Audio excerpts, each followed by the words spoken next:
Olá, hoje irei apresentar o grupo dos crustáceos. Bom, agora iniciaremos com algumas características sobre os crustáceos.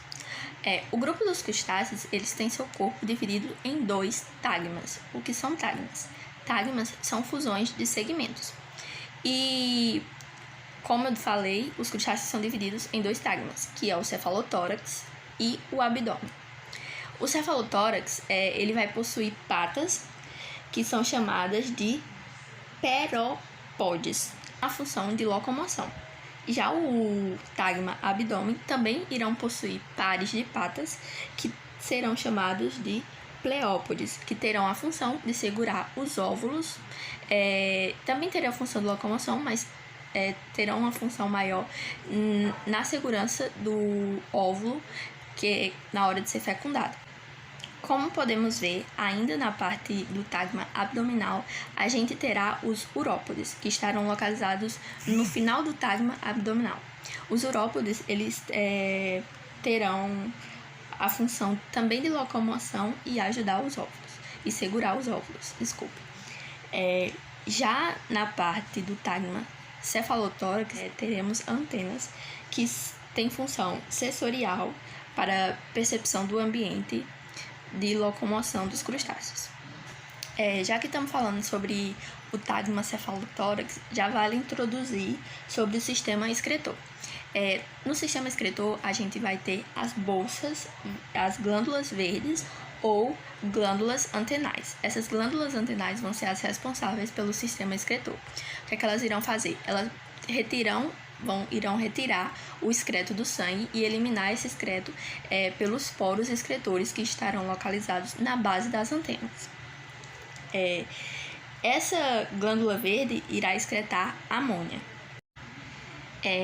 Como já falamos, as antenas elas têm uma função sensorial, entretanto, os crustáceos eles têm um sistema próprio sensorial, que é composto pelos estatocitos. Esses estatocitos são órgãos que dentro desses estatocitos existirão estalocitos, que são umas espécies de pedrinhas que estarão em equilíbrio dentro desse órgão. Quando os crustáceos se movimentam, os estatólitos irão se movimentar e conforme eles se movimentam dentro do estatocito, o crustáceo vai ter a percepção do seu posicionamento. Na parte cefálica do corpo dos crustáceos, a gente também terá localizado o sistema nervoso dos crustáceos, que vai ser um sistema ganglionar, onde existirá um gânglio cerebral, que é um gânglio maior, que vai enviar neurônios para os segmentos e órgãos do corpo, onde estarão localizados gânglios menores. Já em relação ao sistema reprodutor dos crustáceos, eles serão dióxios, ou seja, terão sexos distintos, macho e fêmea. A fecundação será externa. Como eu já falei, os pares de patas abdominais, chamados de pleópodes, irão segurar os óvulos até que um macho venha e o fecunde. Além de que, vale ressaltar que eles terão um desenvolvimento indireto. Possuirão um sistema respiratório branquial. O sistema circulatório é aberto, ou seja, o sangue não circula apenas dentro dos vasos, e eles não possuirão sangue, e sim hemolinfa, que essa hemolinfa vai conter um pigmento transportador de oxigênio chamado de hemocianina. Essa hemocianina contém cobre na sua composição e quando ela oxida, ela fica azul. Por isso o nome hemocianina. O cianina vem do ciano do azul. Eles têm uma importância econômica, pois muitos países utilizam os crustáceos na sua alimentação e eles são bioindicadores. Por quê? Muitos crustáceos fazem parte do zooplâncton. Ademais, vale lembrar que os crustáceos possuem um exoesqueleto que é formado por carbonato de cálcio e quitina, e por isso a sua carapaça tem uma maior rigidez. E esse foi o crustáceo feito por mim.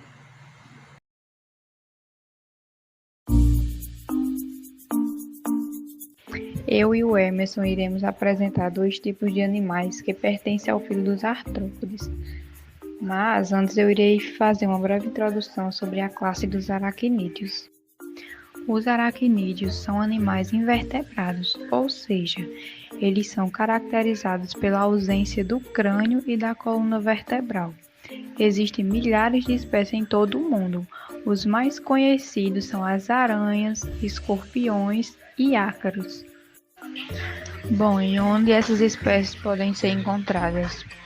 Os aracnídeos podem ser encontrados em ambientes quentes e também frios. Para as aranhas, elas conseguem se adaptar em ambientes úmidos e secos. Já os escorpiões preferem ambientes áridos. E como ocorre a alimentação dos aracnídeos? Bom, os aracnídeos são considerados carnívoros, pois tanto conseguem se alimentar de insetos como de outros artrópodes. A sua digestão é externa, porém é feita primeiro a ingestão da presa através de partes modificadas da boca, como o gancho, denominada de quelícera, e pedipalpos. As aranhas são conhecidas como seres áceros, pois elas não possuem antenas na sua estrutura externa. Os quelicerados vão ter seu corpo dividido em duas partes, o cefalotórax e o abdômen. O cefalotórax abriga os 4 pares de patas, os pedipalpos, as quelíceras e os 4 pares de olhos. Já o abdômen abriga apenas as filandeiras, que têm como principal função produzir a seda. Os pedipalpos, localizados ao redor da boca, é uma estrutura sensitiva utilizada para captar presas. Já as quelíceras é utilizada para injetar o veneno e paralisar as suas presas. As toxinas vão digerir o alimento lentamente, as proteínas vão se desfazendo até que a presa esteja morta. Após o alimento ser paralisado com o veneno fora do corpo da aranha, ela conecta suas quelíceras à presa, aproxima a sua boca até o furo. Utilizando uma espécie de estômago sugador, ela vai sugar o líquido digerido que está presente dentro da presa.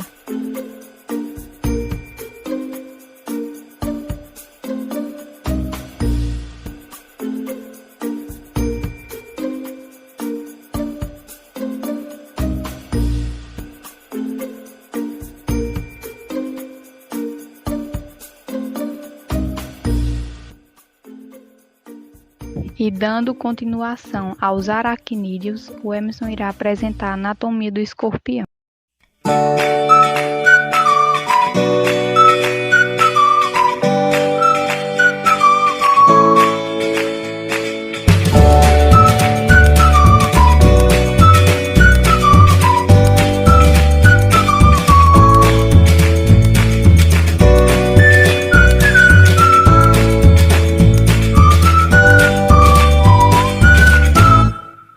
Os escorpiões aparentam ter sua estrutura similar das aranhas. O que os difere é o abdômen do escorpião, que é dividido em duas partes. São elas pré-abdômen e pós-abdômen.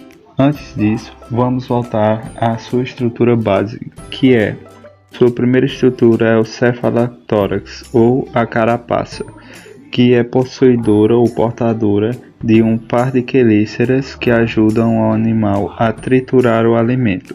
Também é encontrado lá um par de pedipalmos ou as mãos ou pinças e também 4 pares de patas, constituindo assim 6 extremidades articuladas. Como já citado anteriormente, o principal diferencial entre as aranhas e os escorpiões é o abdômen do escorpião, que é possuidor de duas estruturas, o mesossoma ou o metassoma, que podem também ser chamados de pré-abdômen e pós-abdômen. Na face ventral do pré-abdômen são encontrados apêndices sensoriais em forma de pentes, que permitem a captação de estímulos mecânicos e químicos do meio. Também são encontrados lá os espiráculos, que são aberturas externas dos pulmões. Já no metossoma ou no pós-abdômen é encontrado um artículo chamado telson, que contém um par de glândulas produtoras de veneno e termina em um ferrão por onde este veneno é inoculado. A imagem evidencia o opérculo genital do animal e o ânus, que são encontrados no mesossoma e no metossoma.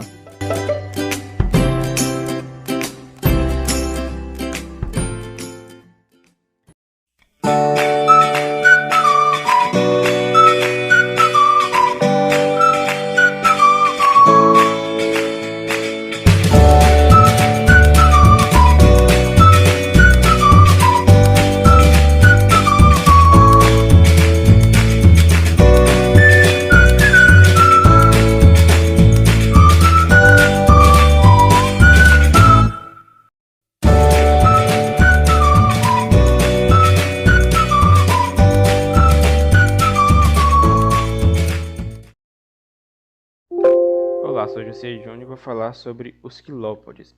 Os quilópodes é um dos 4 grupos pertencente ao subfilo dos miriápodes, que está localizado no filo dos artrópodes. A morfologia deles, eles são divididos em cabeça e tronco, possuem um par de antenas, um par de patas para cada segmento, boca, fossípolas e olhos compostos. Aqui dá para ver melhor, é como se a cabeça fosse o primeiro segmento, onde vai ter as antenas e as fossípolas. E aqui dá para ver melhor o que seria essa descrição aí de um par de patas para cada segmento. Cada segmentozinho vai ter uma pata de cada lado aqui. Aqui dá para ver melhor a parte do olho composto, que é como se fosse os olhos da mosca, né? Que são vários olhinhos, vamos dizer assim. Aqui dá para ver melhor também a parte da fossípula. A fossípula é como se fosse uma espécie de dente ou garra que inocula veneno nas suas presas. É basicamente isso a morfologia dos quilópodes. A fisiologia deles, eles são seres carnívoros e utilizam seus venenos para matar suas presas. O sistema digestivo é composto pela boca, o esôfago, o intestino e a moela. Bom, o alimento entra pela boca, obviamente, depois é direcionado para o esôfago, onde vai ser armazenado, e no processo de digestão começa na moela, que contém vários espinhos, que aí vai triturar o alimento e vai mandar para o intestino. O sistema excretor são túbulos por meio de túbulo de Malpighi, que pode ser que apresenta uma ou duas aberturas para a excreção. O sistema respiratório é o traqueal, que é basicamente tubos que eles fazem com que o ar entra ou saia do corpo desses animais. O sistema nervoso tem glândulas sensoriais por todo o corpo, mais especificamente 2 pares de glândulas para cada segmento, e o cérebro é dividido em 3 partes, que é o protocérebro, o deutocérebro e o tritocérebro. Bom, o protocérebro é responsável pelas estruturas dos olhos, o deutocérebro é responsável pelas estruturas das antenas e o tritocérebro é associado com o restante do corpo. O sistema circulatório é aberto, o sistema reprodutor. Os órgãos genitais, eles ficam em um segmento especializado. Eu tentei procurar uma foto com esse segmento, mas eu não consegui encontrar, então não tive como trazer aqui para mostrar.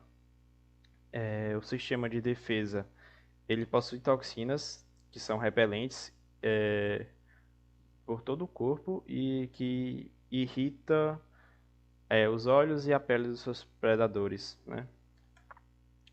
Bom, o habitat dos quilópodes, eles gostam mais de locais escuros e úmidos, como por exemplo embaixo de pedras ou árvores, tronco de árvores que esteja caído.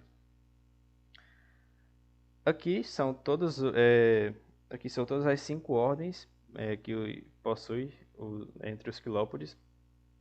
Aqui tem a geofilomorfa, a litobiomorfa, escolopendromorfa, escutigeromorfa e a craterostigmomorfa. Nomes bem difícil aí. Mas dessas aqui, as mais comuns é essa geofilomorfa e a litobiomorfa. Bom, é basicamente isso que eu tenho para falar sobre os quilópodes. Obrigado pela atenção.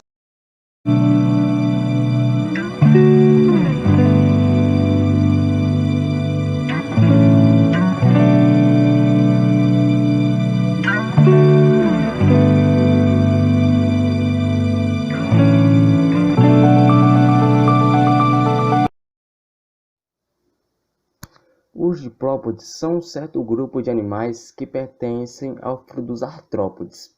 Esse grupo apresenta como característica principal 2 pares de patas por segmento do corpo. Além disso, esses animais podem apresentar um corpo alongado, cilíndrico ou levemente achatado. Contudo, esse grupo de animais são conhecidos popularmente como emboás, piolhos de cobra ou gongolos. No momento, são reconhecidos cerca de 10.000 espécies de diprópodes, as quais ocorre uma variação enorme de tamanho, pois algumas espécies apresentam cerca de 2 milímetros de comprimento e outras atingem aproximadamente 30 centímetros. Como já falamos um pouco sobre as características iniciais dos diprópodes, vamos nos aprofundar ainda mais para conhecermos melhor essa espécie. A sua locomoção é lenta e em zigue-zague, mesmo possuindo várias pernas.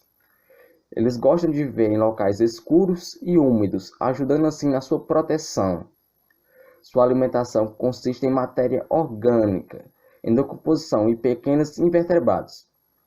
Como os diprópodes fazem parte do filo dos artrópodes, eles apresentam as características típicas desse grupo. Assim como os outros representantes desse filo, destacam-se por apresentar um corpo revestido por um exoesqueleto constituído de quitina e um corpo segmentado com apêndices articulados. Além de tudo isso, eles são animais celomados, triblásticos e apresentam um sistema digestório completo. Sua reprodução é sexuada e eles botam ovos. O sistema respiratório dos diprópodes é traqueal.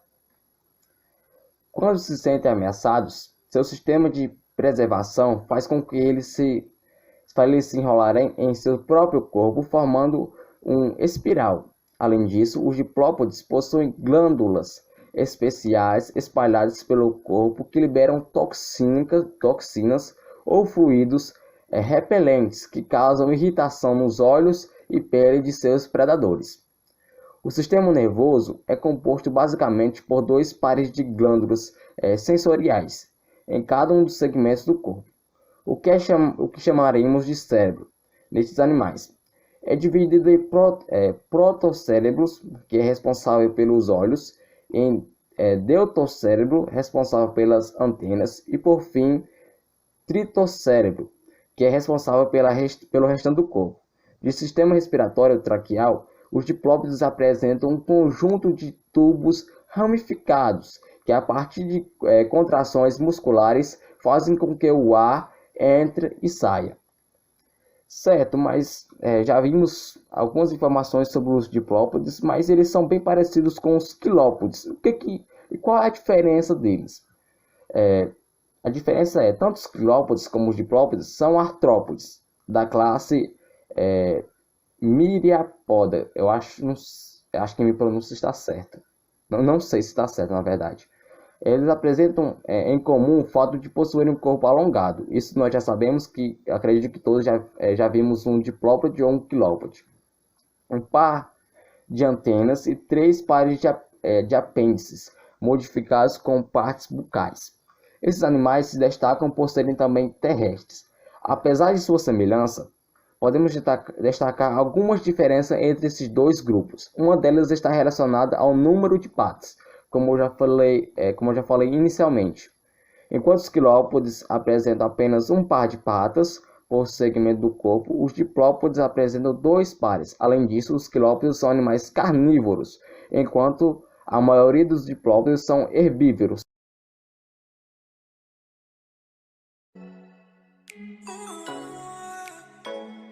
Hoje eu vim falar um pouquinho sobre a classe de indivíduos com a maior biodiversidade do planeta, que são os insetos.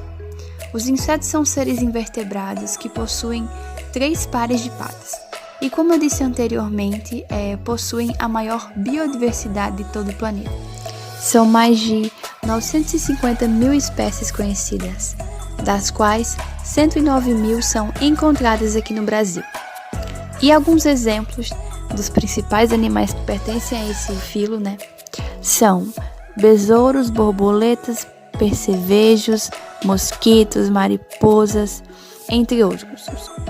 Os insetos, assim como os outros artrópodes, apresentam um exoesqueleto resistente. E as características que diferem esse grupo dos demais artrópodes são: corpo dividido em cabeça, tórax e abdômen, 3 pares de pernas, 2 pares de asas, 1 par de antenas, 1 par de olhos compostos e peças bucais aparentes. E nessa imagem a seguir é possível que vocês visualizem melhor cada uma dessas características, que tem uma função muito importante na vida desses seres.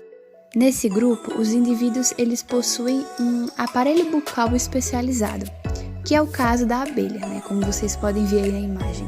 Ela possui um aparelho bucal sugador, que suga o néctar das flores e posteriormente produz o mel. Sistema respiratório. Os insetos respiram por meio de traqueias, pequenos canais que ligam as células do corpo com o meio ambiente. Cada túbulo traqueal se ramifica e gera túbulos cada vez mais delgados, que penetram nas células, oxidando-as e renovando o gás carbônico, como produto da respiração. Sistema circulatório. Na maioria dos insetos, o sangue é incolor e é chamado de hermolinfa. O coração é dorsal e bombeia a hermolinfa para a extremidade anterior, fazendo-a atingir a lacunas corporais ou hermocelas. Os insetos eles possuem 2 tipos de desenvolvimento, o direto e o indireto. Isso vai depender da espécie que você escolher estudar. Metamorfose incompleta. Os indivíduos que fazem parte dessa metamorfose se chamam hemimetábolos. E um dos principais exemplos de animais dessa metamorfose é o gafanhoto. Como vocês podem ver aí na imagem do lado, todo o desenvolvimento desse ser. O gafanhoto ele nasce e com o passar do tempo, esse ser vai adquirir uma forma jovem, o que é denominado na biologia por ninfa. As ninfas, pessoal, elas apresentam muita semelhança com o indivíduo adulto, mas elas não possuem todo o sistema reprodutório dos seres adultos. Então, é um estágio aqui entre o indivíduo jovem que acabou de nascer com o indivíduo adulto. Metamorfose completa. Então, os seres que fazem parte desse tipo de metamorfose, ele tem o desenvolvimento indireto. Alguns exemplos de insetos presentes nessa metamorfose são borboletas, mariposas e mosquitos. E para que vocês entendam melhor como ocorre toda essa mutação, esse desenvolvimento, eu trouxe aqui um exemplo da borboleta, que é a imagem que vocês podem ver aí acima. No caso da borboleta, quando ela nasce, ela passa por um estágio de larva. E essa larva, ela não possui olhos, nem asas, e pode ou não haver pernas. Ela possui o corpo todo segmentado. E com o decorrer do tempo, a larva ela vai começar a produzir um exoesqueleto específico. E esse exoesqueleto ele vai cobrir toda a extensão do corpo da larva. E essa fase da metamorfose da borboleta nós denominamos pupa. E nesse estágio vão acontecer diversas transformações. Mas que mudanças são essas? O corpo da larva ele vai ser destruído e a pulpa, que é esse serzinho aqui que vocês podem ver na imagem, ela vai começar a produzir os tecidos do indivíduo adulto. E um detalhe muito importante nessa fase é que os insetos eles não se alimentam, eles ficam como se estivessem adormecidos. E com o passar do tempo, o indivíduo ele vai emergir dessa fase pulpa, se tornando esse ser tão lindo que vocês podem ver aí no final da figura, uma linda borboleta.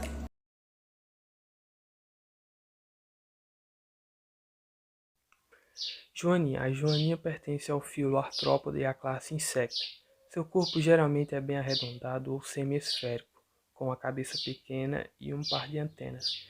O restante do seu corpo é composto por 3 pares de patas, um par de asas membranosas chamadas de élitro e um abdômen que é protegido por uma carapaça quitinosa.